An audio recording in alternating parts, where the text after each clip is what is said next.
Okay, so my memories of how Bruce and I first met Buzz, and I've talked about it a little bit.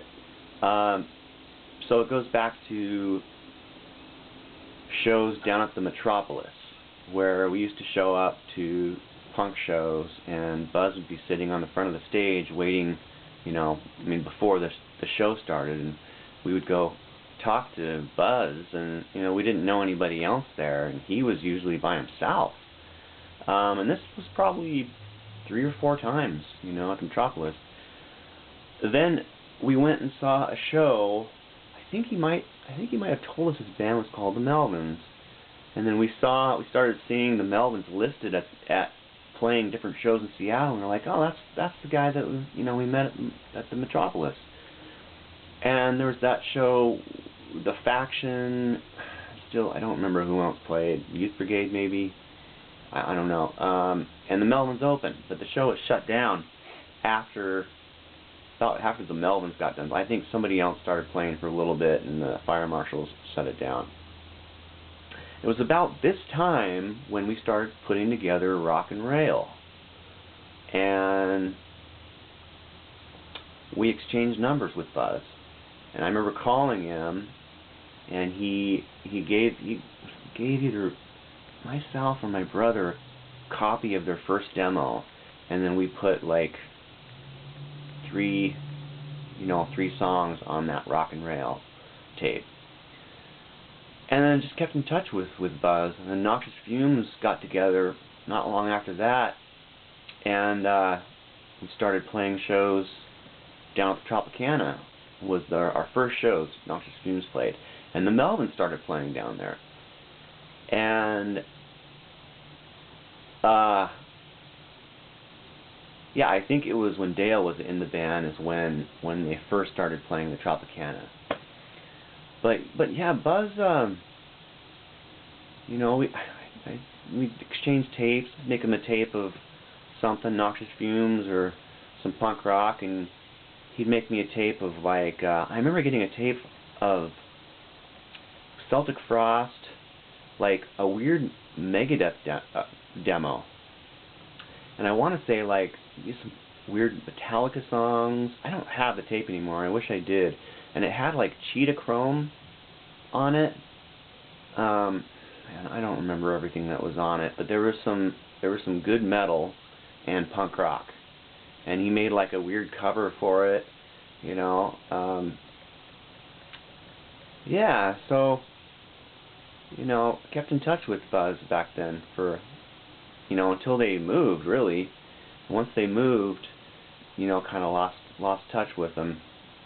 But yeah, and Matt, that's when I first met those guys, really. So and Bruce and I saw the Melvins with, I think his name's Mike, playing drums, the Stog 13 Minutemen and Melvin show.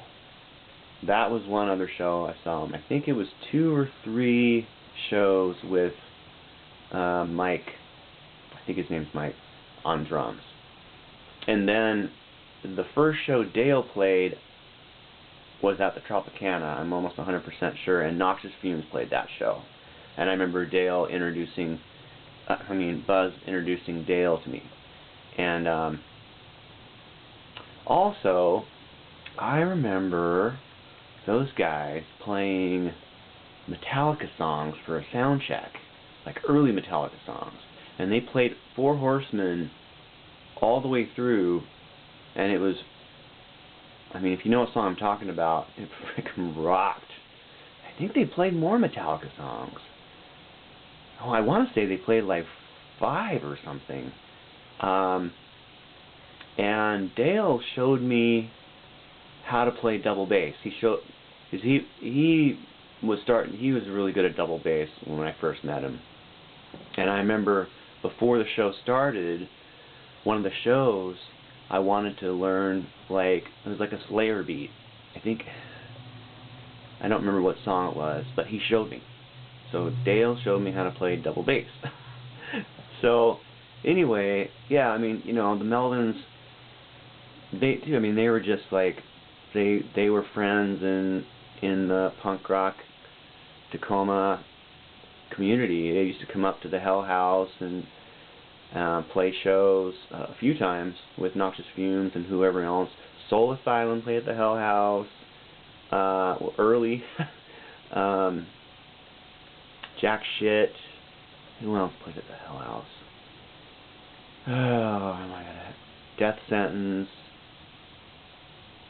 That band, the Dicks.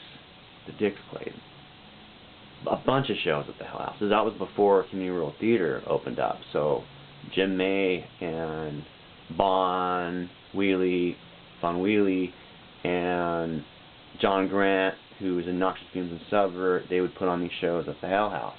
So anyway, I'll cut this at this point. So that's a little bit of information there. You know, there's a lot to tell between myself, my brother, and friends like Jim May and everything. There's a lot of great stories from that era, and they're all worth sharing. Some people are like, well, why do you want to rehash the past? Well, you know what? No, it's a big part of my life for sure, and I wouldn't be who I am without it. So anyway, thank you.